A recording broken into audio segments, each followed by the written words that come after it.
House members are rushing to return to the Capitol to vote on what many are calling the big, ugly budget bill by President Trump's July 4th deadline, after it passed the Senate, just barely eked by on Tuesday. The Senate reconciliation bill includes tax cuts for the rich, while increasing barriers for millions to access to Medicaid and food assistance. It also deregulates the AI and crypto industries, and subsidies for renewable energy, even imposes new taxes on solar and wind farms. The bill includes a historic increase in funds to ramp up Trump's mass detention and deportation efforts, which we'll talk about next.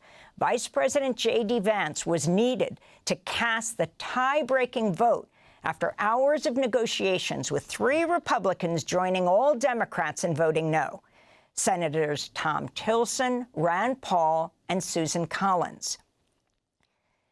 The legislation passed after a compromise was worked out with Alaska Republican Senator Lisa Murkowski, despite her concerns it slashes social safety net programs around the country.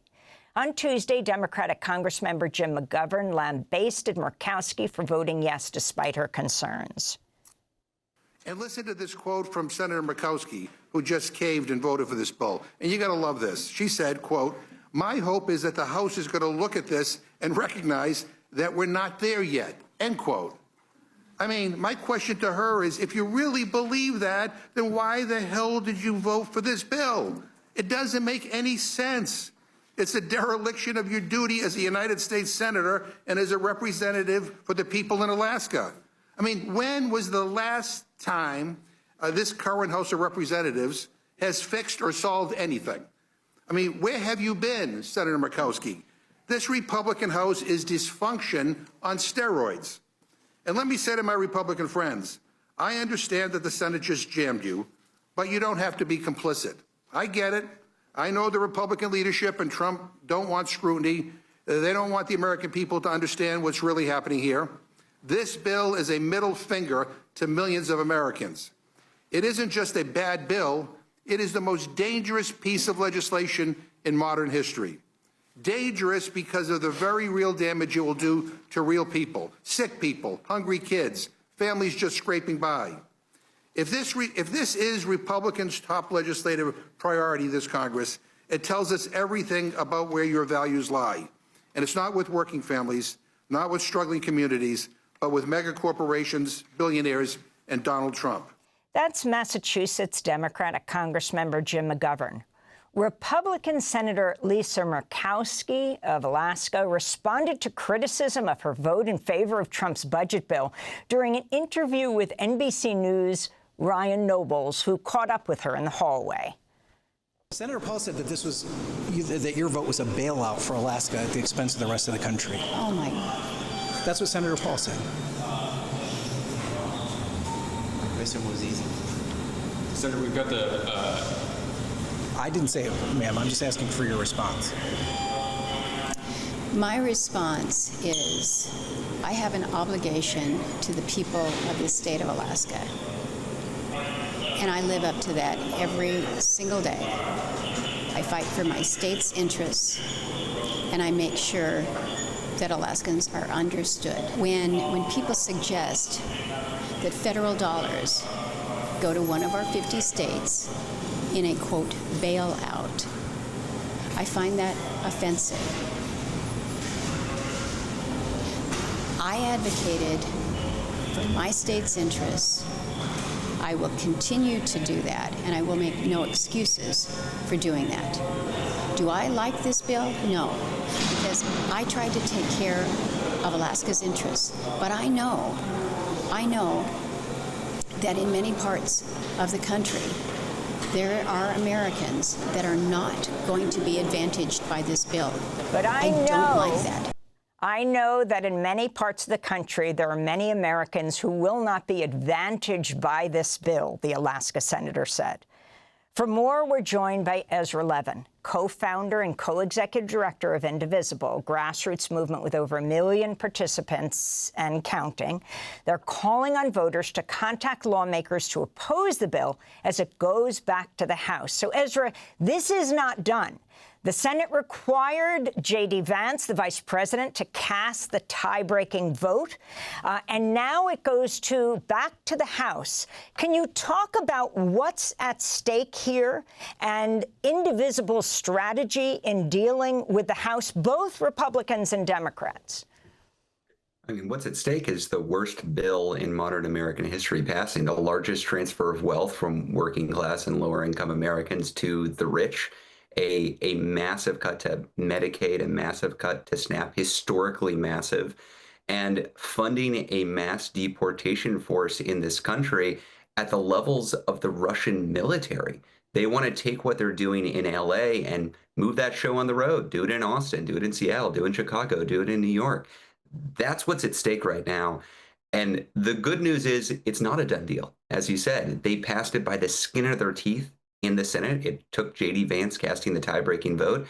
And now they can lose up to 3 votes in the House, just 3 votes. If they lose 4 votes in the House, it's done. And right now, I can tell you, they don't have the votes. They do not have the votes right now. The House leadership is doing their best to whip those votes, to try to convince them to come over, but they don't have it yet. So our strategy right now is very, very simple. We need as many people as possible today, this morning, calling in to their representatives. If you've got a Democratic representative, great. Call them up, thank them for fighting hard, tell them that you are watching and that you're cheering them on. If you've got a Republican representative, congratulations.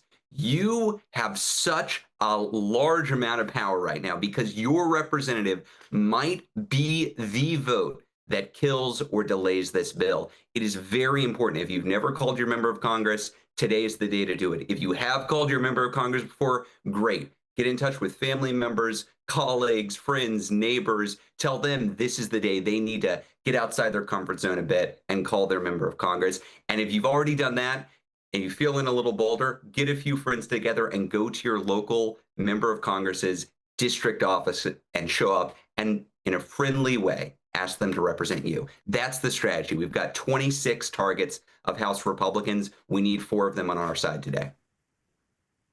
And Ezra, could you talk about some of those targets of House Republicans? Who are the key figures that are more likely to vote no on this bill? So there are 2 types of House Republicans who are possibly going to vote no on this bill. The most right-wing members of the Republican caucus, the folks like Marjorie Taylor Greene, who don't think this bill goes far enough, would like bigger deportation forces, would like bigger cuts to Medicaid, would like bigger tax cuts for billionaires. That's one segment of the caucus. The other segment of the caucus are the folks who are in vulnerable districts, who are worried that they might lose their reelection because this bill is one of the most unpopular pieces of legislation in modern American history. This is folks like in California 40th, Ken, Representative Ken, California 22nd, Representative Valadeo, Schweikert in Arizona 1st, Siscomani in Arizona 6th.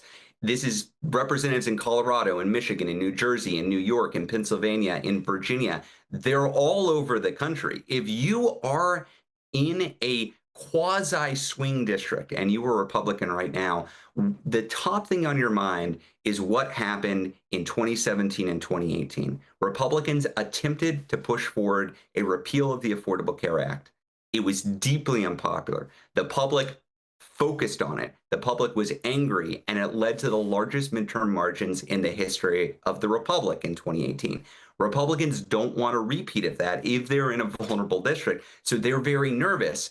What they hope is that people aren't paying close enough attention. Millions upon millions of Americans don't even know this bill exists, let alone what's in it. That's why Congress is moving so quickly now. I mean, ask yourself, where is this deadline coming from? Is there a July 2nd deadline that we're just not aware of? Why is the vote coming right now? They could do it next week. They could do it next month. They could do it 2 months from now. Why now? The answer isn't about policy, it's about politics. They understand how deeply unpopular this bill is.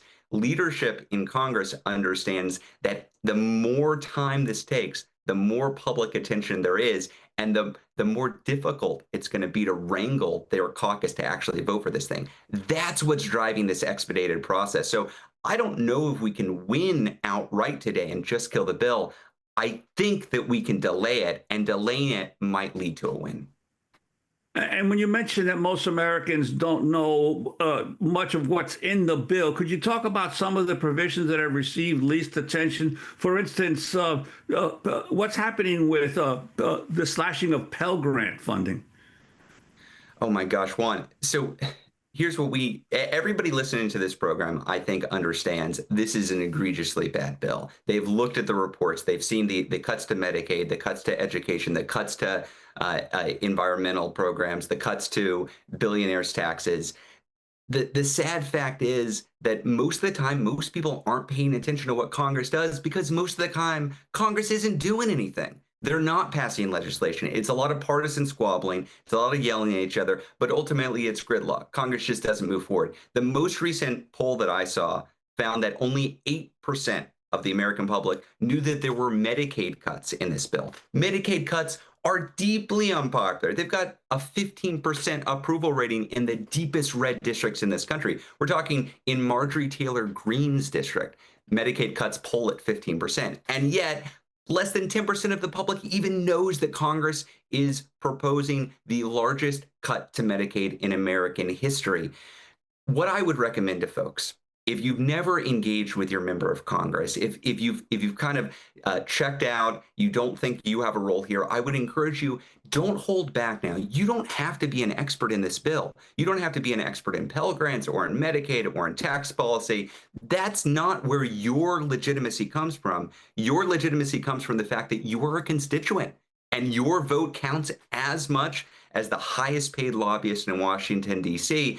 And if you happen to live in a Republican district right now, it counts for even more. So don't let if you haven't read the 1,000-page bill, that's okay. You have valid opinions and you should express them now because they could actually do some good. Let me ask you something, Ezra. At the same time that this bill passed, we got the confirmation that Zoron Mdani won, this huge upset win. He won by 12 points over the former governor of New York. I mean, there was a point where Zoron Mdani had 1% name recognition. Of course, Andrew Cuomo was extremely well-known, was 40 points ahead. The whole campaign was about affordability, many of the issues that are being addressed in this bill. In fact, Zoron Mdani won more votes than U.S. senators in 27 states, including the Senate Majority Leader. Is this a warning to everyone in the House right now around this bill? Look, Mdani ran an incredible campaign, and he was up against a bully and an abuser and a tool of a broken establishment. And so it's no surprise to me that he was catapulted not just to win by the skin of his teeth, but he trounced him. He really blew Cuomo out of the water, and that is great to see. I think what it highlights is a couple of things. One, the voters want people to help solve their basic problems. They want to lower the cost of rent. They want to lower the cost of childcare. They want to lower the cost of transportation. That's what government should do. The government should make it easier for people to live their lives. And that's what Mdani is actually promising. Now, I think he won in part because of that proactive vision, but he was winning in a Democratic primary against a Democratic establishment that couldn't be further from rank and file Democrats right now. You don't have to be the leftmost member of the Democratic Party to think the folks currently in charge have failed us and we need a new vision. And I think both of those things fed into Mdani's historic win here. And I think if the Democratic establishment is smart right now, they would be rallying around him as the primary winner, because this is not the last contentious primary this cycle. We're going to see contentious primaries in mayoral and congressional elections for the next year or so. And if the Democrats fail to rally around Mdani because of some concerns about his progressive program, you might see a lot of progressives who maybe they don't win their primaries refuse to rally around the Democratic establishment candidate. So I think for the good of the party and personally for the good of the agenda that Mdani is pushing forward, I think it's very important that Democrats close ranks around him to go forward to a big win. Ezra Levin, we want to thank you for being with us, co-founder and co-executive director of Indivisible, a grassroots movement with over 1 million participants and counting.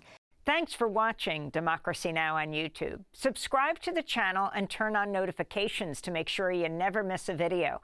And for more of our audience-supported journalism, go to democracynow.org, where you can download our news app, sign up for our newsletter, subscribe to the daily podcast, and so much more.